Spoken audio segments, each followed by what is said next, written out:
Ayan, at inares ko na siya sa malinis na lagyan. Nilagyan ko siya ng pomegranate seeds at nilagyan ko siya ng juice para sa decoration niya. At ayan, ready to serve na siya and ready to eat. Hi Rose. Hi madam. How are you? Fine madam. الحمد لله.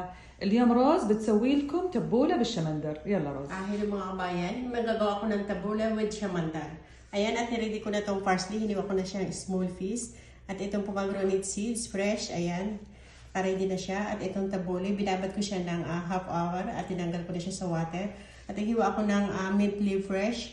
At gumawa ko ng 2 lemon juice. At itong olive oil. With olive oil. At itong mint powder, cinnamon powder at salt. Ito siya mandal, nakababad na siya. Ginawa ko siya before na nasa TikTok na rin siya, yung how to make. Ayan, ready ko na. Tatanggal lang ako ng ilang piraso at small piece ko siya. Nilagay ko na siya sa malaking plate at hiwain ko siya ng small piece.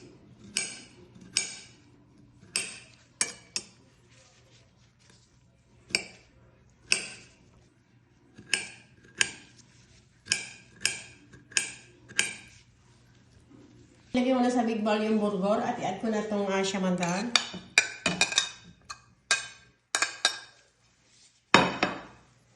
At itong spicy niya, lagay ko dito sa lemon juice with olive oil. Mimix ko lang siya.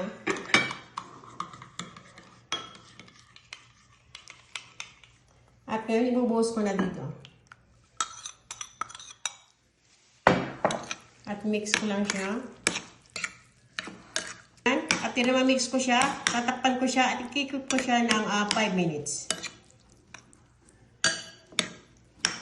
Add ko na rin itong mint.